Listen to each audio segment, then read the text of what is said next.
Bienvenidos a esta serie de programas que vamos a estar realizando con especialistas.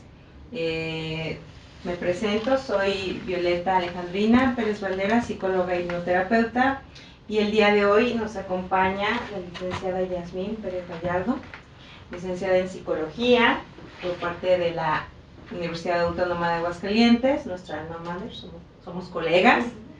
Jazmín tiene diplomados en hipnoterapia ericksoniana estratégica por parte de UNAM FES Iztacala y del Instituto Milton H. Erickson de la Ciudad de México. También tiene diplomados, un diplomado en tanatología precisamente por parte del Instituto Mexicano de Tanatología. Tiene diplomados en cuidados paliativos, que bárbara, ya es muy estudiada, muy estudiada. También diplomados en terapia cognitivo-conductual, una corriente que también manejamos como psicoterapeutas, y una certificación que me llamó mucho la atención, que me parece muy bonita, una certificación en acompañamiento emocional a pacientes con cáncer de mama. Entonces, pues tenemos a una experta el día de hoy, y el tema que vamos a tratar es precisamente, vamos a hablar sobre la tanatología, porque en apariencia jazz, pues está de moda, pero sabemos que ahorita de moda hay muchas cosas, pero creo que más que moda es una necesidad que está cubriendo la tanatología. Y se oye mucho, de hecho ahora que diploma de tanatología y de un tanatólogo y demás, pero muchas personas no saben pues ni siquiera qué es. Entonces el día de hoy nuestro propósito es eso, llevar esta información a los usuarios. Entonces, pues no sé si quieras decir algo más sobre tu presentación. Okay. Bueno, no, pues las preparaciones precisamente son pues para dar una mejor atención, ¿no?, a las personas. Y sí, si bien dices, la tanatología ahorita se puso como de moda, creo que a partir de la pandemia, a partir de ahí la gente empezó a conocer como esta rama, ¿no? Pero tiene un trasfondo más allá, ¿no? O sea, más profundo, no surge a partir de ahí, sino ya desde antes, ¿no? Y qué interesante lo que estás comentando, Jazz, porque tienes mucha razón, o sea, seguramente hubo un boom, ya lo veremos platicando un poco más a fondo, porque ¿qué pasó al inicio de la pandemia? O sea, entraban al seguro social o al hospital que lograran entrar los enfermos, muchas veces ya no salían, ya no veían a sus familiares y solo entregaban cenizas, y esto pues fue muy impactante para muchos usuarios. Lo indagaremos un poquito más adelante porque quiero que precisamente nos digas qué es la tanatología. Ok, sí, la tanatología en sí, etimológicamente es el estudio de la muerte, pero en sí está enfocada como en el buen morir, ¿no? Entonces, el buen morir en sí, pues es la preparación también de tanto familiares como quizá algún enfermo, para que precisamente este proceso terminal pues también lo cierre de la mejor manera, allá los familiares se preparen para pues el deceso y para la partida, y entonces la familia se quede más tranquila y tenga pues en sí un duelo más saludable, ¿no? Una pérdida más saludable, no por eso significa que menos dolorosa, pero de alguna manera ayuda a que el proceso de duelo se dé con normalidad. Entonces, la tanatología en sí se refiere a esta cuestión de muerte, etimológicamente, ¿no? Pero actualmente, y la tanatología no solo está enfocada en la cuestión de pérdidas, en cuestión de la muerte, porque eso es lo que luego inmediatamente asocian con la cuestión de tanatología. La tanatología, como bien se dice, es la cuestión de las pérdidas, pero también pérdidas en general, ¿no? O sea, no solo una pérdida por un fallecimiento, sino la pérdida del trabajo, pues un divorcio, o sea, la pérdida de la pareja, la pérdida incluso de una casa. Entonces a veces algunas personas no lo toman como tan en serio o tan en forma eso y dicen, para eso. Ajá, y pues la tanatología sirve para eso también, ¿no? Para ayudar a procesar y llevar ese duelo de la mejor manera, pues. Y también, pues en cuestión de, bueno, yo que aparte estoy con pacientes de cáncer de mama, Las pacientes de cáncer de mama en particular viven en constante duelo. Primero pues el duelo de la pérdida de la salud, ¿no? Y pues después todos los cambios que hay alrededor de la enfermedad, o sea, a lo mejor hasta la pérdida del trabajo, de la independencia, de la cuestión física, o sea, la pérdida del cabello, de que pues también se hacen más dependientes de la gente. Entonces todo esto son pérdidas y más pérdidas y al final son duelos y más duelos, ¿no? Y la tanatología precisamente ayuda a que pues los familiares o la persona que está viviendo en estos duelos viva sus emociones y los lleve de una manera mucho más saludable, ¿no? Y de verdad me quedo impactada porque no buscamos un tanatólogo como lo estás diciendo porque perdí el empleo. O sea, o porque me divorcié. Comúnmente nos vamos inmediatamente a un psicoterapeuta. Bueno, en el mejor de los casos, ¿verdad? Porque todavía estamos, no es que estemos precisamente también de moda, sino que ya se ve la necesidad de la psicoterapia en la sociedad, lo que aporta, ¿no? Entonces me quedo impactada con que también en un divorcio podríamos ir de la mano, no, o coméntame esta parte, podemos ir de la mano psicoterapia y tanatología, o se sugiere una y se sugiere otra, es un ejemplo. No, se puede ir de la mano y pues bueno, afortunadamente creo que hay algunos psicólogos que tienen pues la especialización en tanatología y que pueden conjuntar. Que pueden conjuntar o sí trabajar a la par, ¿no? Porque pues bueno, habrá algunas cosas que la tanatología en sí cubra, pero si se tiene psicoterapia aparte, pues se complementa bastante bien, ¿no? ¿Quiénes pueden ser tanatólogos? ¿A quién van dirigidas estas especialidades que pueden acompañar? Creo que ahí desafortunadamente está dirigido de hecho al público en general. Entonces de repente sí suele haber un mal uso de este aspecto. ¿Por qué mal uso? Pues porque por ejemplo estamos trabajando con las emociones de las personas, ¿no? Entonces si una persona tomó el curso diplomado de tanatología, es a lo mejor una persona que no sabe cómo vaya a sobrellevar a la persona en sus emociones, claro, puede abrir cosas y a lo mejor va a conflictuar un poco más a la persona, ¿no? Entonces sí es muy importante, sobre todo, y creo que en lo que nos dedicamos, tener en cuenta que estamos trabajando con personas, entonces no es como cualquier cosa, ¿no? Y hay que tener mucho cuidado. Claro, y en efecto esto que dices, porque también si entra en crisis el usuario, a lo mejor esa persona que tuvo ese diplomado, que no es de base psicoterapeuta o un profesional de la salud, pues puede no saber manejar, puede entrar en crisis también al no saber manejar al usuario, y bueno, pues podemos también revictimizar o retraumatizar, que suele pasar muchas veces también. Sí, pues aquí se trata de ser objetivos, ¿no? Y encaminar y llevar un poco de la mano a la persona en este proceso de duelo, ¿no? Que ahí me gustaría comentar un poco las etapas del duelo, que realmente son pues muy conocidas, pero me parece importante comentarlo porque se maneja socialmente de diferentes maneras. Entonces, normalmente pues está como la etapa de negación, como de esto no me está pasando a mí, o porque está pasando esto, no lo creo, ¿no? Después puede haber una etapa de ira o enojo, de pues bueno, estás molesto por la situación que está pasando, de que está habiendo una pérdida. Y luego pues puede ser la etapa de negociación, de yo te doy esto a cambio de que me regreses a la persona que yo quiero, o el trabajo, no sé.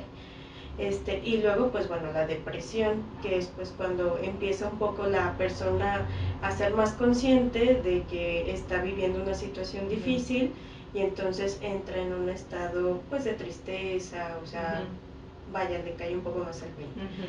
Y finalmente sería la etapa de aceptación, que es cuando se aprende a vivir con la pérdida. No es que la olvide, porque muchas personas piensan eso, es de, es que yo ya finalicé mi etapa de duelo y ya olvidé a la persona que falleció, por ejemplo. Pues no, o sea, no se trata de eso, sino simplemente de aprender a vivir con esta ausencia, aprender a vivir con el dolor, y el dolor cada vez va disminuyendo más. Aquí la cuestión es que socialmente se piensa que es una etapa y luego la otra, y la realidad es que las etapas pueden fluctuar de un momento a otro, ¿no? Entonces puede pasar que la persona diga, no, ya me siento muy bien, yo creo que ya lo superé, pero viene una fecha importante, claro, y entonces es como volver al principio, como si recién hubiera pasado el acontecimiento, que la pérdida, ¿no? Entonces ahí como que la persona dice, es que ya volví otra vez a donde mismo, pero simplemente es una fluctuación. Entonces realmente es un poco como una montaña rusa, ¿no? O sea, a veces pueden estar bien y bajar, y pues todo depende también de pues cómo lo vive cada persona, ¿no? Porque yo he notado entre los pacientes que he visto que es que fulanita me dijo que me tengo que tardar un año en superar la muerte de mi esposo, ¿no? Por ejemplo. Y pues no, o sea, realmente no es que haya un tiempo, sí hay un tiempo, para no caer en una cuestión de duelo patológico. Ajá, de duelo patológico.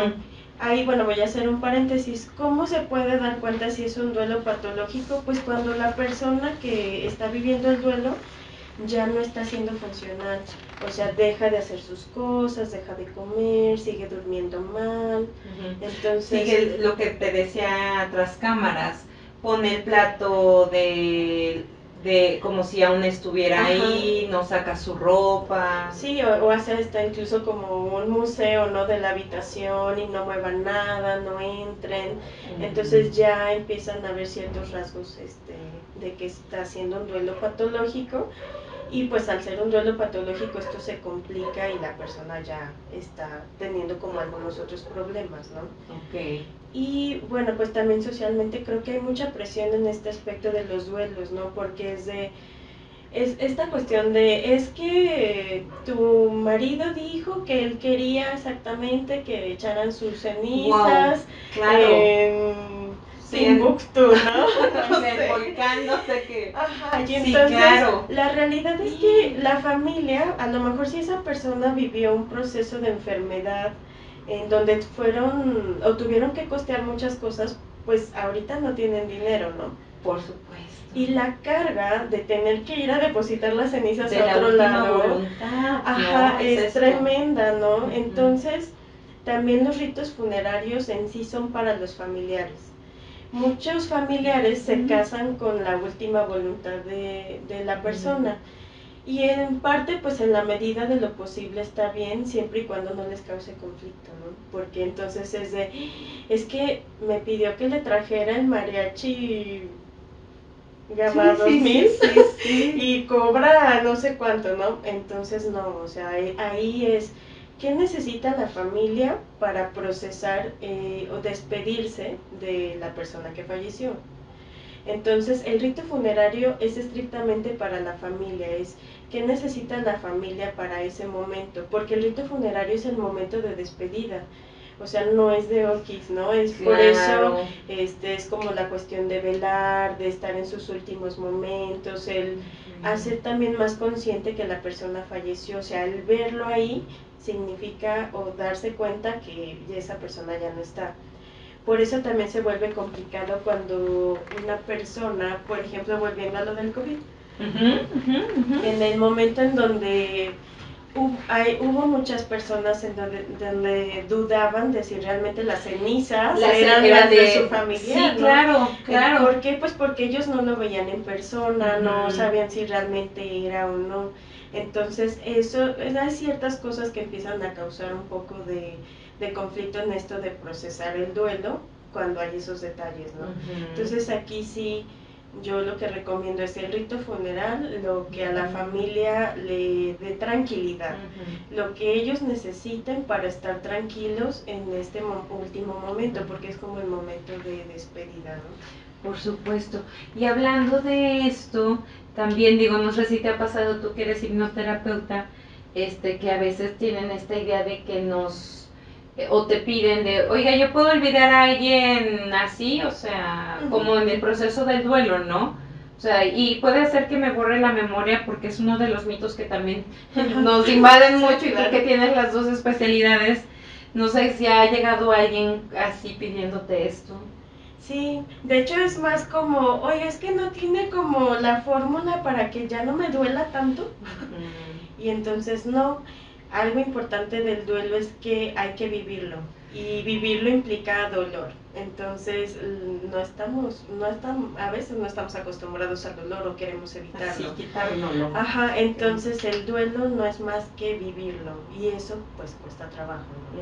Entonces creo que por eso es tan importante la labor de tanatología, porque precisamente el tanatólogo apoya o guía a la persona para que viva este dolor lo más sanamente posible y sepa cómo manejar sus emociones y no se vaya a algo patológico. Entonces claro. Sí, porque a veces recurren ya cuando también el duelo es patológico. Entonces lo ideal es que, o sea, desde un inicio acudan para, bueno, a ver cómo ando, tengo estas dudas, me siento así, porque hay muchas emociones, hay enojo, culpa, miedo, entonces que son emociones que las ven como desagradables, pero que son funcionales y saludables, ¿no? Sí, te están orientando a que hagas algo, que te muevas. Y es lo que hemos estado buscando y que es parte también del objetivo de estos programas, que ya nos orientemos más a la prevención. O sea, lo que hacemos comúnmente y lo que haces tú ahorita, estoy entendiendo, es una corrección de algo que ya pasó. Estás haciendo un acompañamiento, pero como dices, muchos ya van en duelo patológico. Entonces estás haciendo una corrección. Lo que buscaríamos es una prevención. La cultura en general de la salud emocional y mental, ¿no? Sí. Entonces, pues muy, muy interesante. Algún caso que a ti te haya impactado sin nombres, que tú digas, wow, esto me movió, cambió, algo que nos puedas compartir. Bueno, algo que me gustaría que supieran es que los duelos, cómo se van a vivir, pues depende de cada persona, las herramientas que tengan, ¿no? Otra cuestión es el apego que se tenga con la persona en el caso de que haya fallecido, qué tanto apego se tuvo, ¿no? Porque algunas veces quieren que se viva de la misma manera un duelo de un hijo que perdió a su papá a de una esposa que perdió a su marido, ¿no? Claro, entonces y es totalmente distinto. Entonces de eso pues depende mucho, ¿no? ¿Cuánto tiempo dura? Pues va a depender también de la persona y también del tipo de muerte, de cómo sea la pérdida. Entonces, claro. Por ejemplo, no es lo mismo, cuando hay una persona que tiene una enfermedad terminal, por ejemplo, que, o sea, la familia estuvo involucrada en la enfermedad, sabe que ya no hay una curación, entonces hay una preparación previa para la pérdida y eso ayuda a que el duelo sea más saludable, pues. Entonces ya, por ejemplo, incluso la familia logra despedirse, cerrar lo que tenga que cerrar, pedir perdón, agradecer, no sé, todo lo que se necesita para cerrar esa parte de relación con la persona e incluso pues cumplir lo que se tenga que cumplir y se generan menos culpas. Es lo que yo he visto. Cuando hay un duelo anticipado que se le llama, que es en los casos de cuando la familia ya se preparó previamente, suele ser algo más llevadero y genera menos culpas. Cuando son muertes inesperadas, pues entonces ahí empieza a ser un poco el duelo muy, muy diferente, ¿no? Híjole, claro. ¿Por qué? Pues porque claro. es algo obviamente que no esperabas, por ejemplo un accidente, entonces de vivir en una situación normal, una rutina, de repente la persona pues tuvo un accidente y ya no está, entonces hay una desestructuración, ¿no? De la dinámica familiar. Entonces pues eso también es importante, ¿no? Y pues no se diga el duelo que es por pérdida de alguien por suicidio. un excelente tema que Entonces, abordaremos después, pero la pérdida por suicidio creo que es uno de los duelos más complicados o que tiende a ser complicado por el tipo de muerte, porque no solo es el duelo. Por ejemplo, sí, he tenido algunos pacientes que llegan por esa situación y pues normalmente quien llega es quien lo encontró.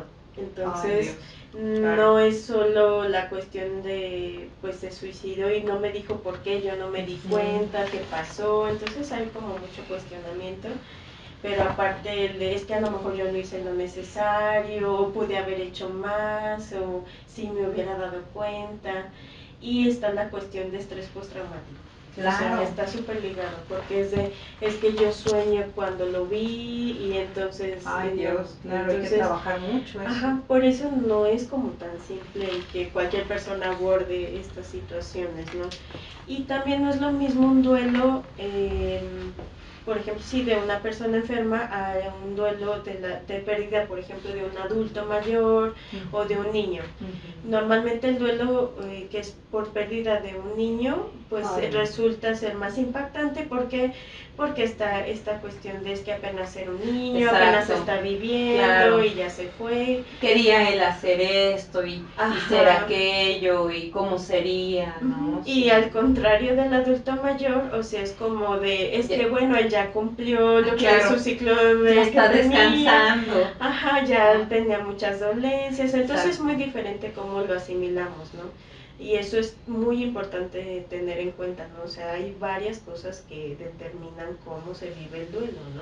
Y te quiero compartir y les quiero compartir lo que dices del suicidio. Híjole, tuve una paciente hace como 3 años que me enteré hace menos de un mes que se suicida, ¿no? Y híjole, esto que dices es tan real porque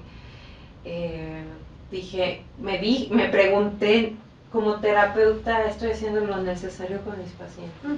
¿Qué está pasando? ¿Qué no vi? Y si esa vez le hubiera dado una sesión más, hubiera pasado algo más, hubiera hecho algo más. Sí tienes toda la razón, o sea, sí es un cuestionamiento intenso.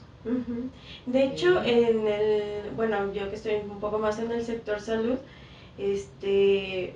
pues por ejemplo, las personas que están en el área de urgencias, o que las enfermeras que también trabajan con pacientes pues graves, pues están en constante duelo, ¿no? Porque generan a lo mejor no un lazo tan estrecho como alguien que vivía con esa persona, pero sí causa cierto conflicto, ¿no? Entonces también hay que trabajar con el personal de salud. Y ahorita por lo que dices, o sea, también nosotros como terapeutas es o sea, el duelo de por qué se fue, o porque ya no está viniendo, o no sé. O sea, sí creo que toda nuestra existencia, nuestra vida, estamos rodeados de duelos, ¿no? O sea, entonces a veces pues hay duelos que dices, bueno, pues no pasa nada, ¿no? Se me perdió y pues ya ni modo, ¿no? Claro. O, híjole, se me cayó el teléfono, no sé, pero pues lo resuelves rápido. También eso por el apego que se tiene, ¿no? Pues son cosas materiales. Pero ya cuando estamos hablando de personas o cosas más importantes, por ejemplo, ahorita me acordé de un caso, un familiar de una paciente, pues muere su familiar, y recién pues estaban en esto de los rosarios y dejaron por ahí una veladora y se le quema su casa, ¿no? Entonces, esta cuestión, estas luego dobles pérdidas en el momento, pues, o sea, sí ocasionan como mucho revuelo. Y en una cultura mexicana tan impregnada de la muerte, ¿no? Y que hay mucho mito de esto de que no se van solos. Sí, de que se van 3 al mismo y que de repente si ya muere alguien, no, pues sientes como un poco la ansiedad tal vez de, híjole, ¿quién seguirá, no? O en las parejas, ¿no? Que se van juntos. O sea, que fallece la esposa o el esposo y dice, o sea, que dicen, se murió de tristeza. Y entonces para la familia, pues sí, es que estaban siempre juntos. O aunque pelearan, ¿verdad? Porque también está ese otro esa otra parte de que, bueno, estaban juntos, pero peleando, pero estaban juntos. Pero se murió, o sea, se fueron seguidos por la tristeza tan grande que embargó. Ya se nos está terminando el tiempo, pero sí. Ya, no, esto está fabuloso y sí, creo que hasta para cada sección podría ser un programa. Sí, no hay mucha tela de dónde cortar. Sí me gustaría como cerrar. Muchas veces la gente dice, bueno, es que cómo puedo ayudar, o en esta cuestión de qué digo en un funeral. No digan nada, realmente nunca hay palabras de consuelo. Entonces, y la persona doliente realmente está en otro rollo, ¿no? A veces no escucha. Aquí lo más importante creo es acompañar. Entonces, ¿cómo es acompañar? Pues estar ahí, el abrazo, agarrar la mano. Si quieren ayudar, ¿qué necesitas? Te traigo de comer, o tráiganle de comer, o lleven, o las necesidades básicas. Una pues, despensa. Pero no si no se desgasten en, híjole, es que le voy a decir esto, porque a veces en ese intento acaban moviendo alguna situación con la persona, ¿no? Por ejemplo, esto de, es que allá donde está mejor, ¿no? Ay, Dios. Y sí, entonces sí, la persona que está viviendo el duelo es de, pero aquí yo lo quiero, porque conmigo está mejor, no allá. Entonces eso puede ocasionar un poco de conflicto, ¿no? Entonces sí es acompañar, estar ahí y ver como las necesidades básicas, ¿no? No estoy contigo y hasta ahí, ¿no? Porque a veces intentan como dar palabras de consuelo que acaban siendo peores, ¿no? Entonces sí cuidar esa parte y no presionar a las personas que están viviendo un duelo. O sea, no porque una persona lo vivió o tú lo viviste de esa manera significa que la otra lo va a vivir igual. Porque me toca esa parte de, es que ya saca la ropa de tu marido, ¿no? Y la persona que está viviendo eso, o sea, no quiere. Y ahí es dar, cada quien lo vive en su momento. Entonces no hay que caer en esa parte de, es que yo hice esto, no. O sea, a ti te funcionó, pero a lo mejor esta persona no. ¿Sí? Claro que sí. Y pues sí, acercarse a atención tanatológica, ¿no? De preferencia de manera preventiva, ¿no? Para no llegar a esa parte donde ya no se puede más, ¿no? Oye, te hago una última pregunta así de cierre, no sé, es que una vez pasó, o sea, no sé si haya no duelos, como dices, pero de personas, yo estoy hablando, porque me acuerdo mucho de una paciente que hizo fiesta cuando murió el esposo porque la maltrataba, vivía una violencia extrema, entonces ella no hizo funeral, no fue el funeral, no fue las misas, ella hizo fiesta de que se había librado de la violencia. De hecho, yo lo veo más como un rito funerario, o sea, a lo mejor no fue una cuestión que le doliera, pero fue un rito también de despedida para ella de ya me liberé de la violencia, ¿no? O sea, le dio otro sentido. A lo mejor no lo del esperado por la sociedad, pero era algo que a ella le funcionó para precisamente cerrar esta cuestión, ¿no? De la violencia. Y que es precisamente lo que hacemos los psicoterapeutas, cortar a la medida de cada usuario. ¿Sí? O sea, al final de cuentas somos muy distintos, tenemos ejes medulares en común, pero también tenemos pues nuestras propias características. Jazz, muchísimas gracias, por favor. Gracias a ti, bien. Dudas, inquietudes en los comentarios, Jazz va a dejar sus datos, sus redes sociales también por ahí, o un correo electrónico, si quieren contactarla porque es una excelente profesional en este tema. Nos estamos dando cuenta de su profesionalismo y de verdad pues esperamos volver a contar con tu presencia porque esto apenas empieza. Sí, gracias. Entonces pues espero que tengan ahora sí que un excelente día, tarde, noche, según nos estén viendo, y que pues nos sigan acompañando en estos programas y que si también tienen temas que quieran que tratemos, pues los podemos con mucho gusto traer, ¿verdad? Muchísimas gracias. No, gracias a ti, bien. Pues muchísimas gracias a todos, estamos en contacto.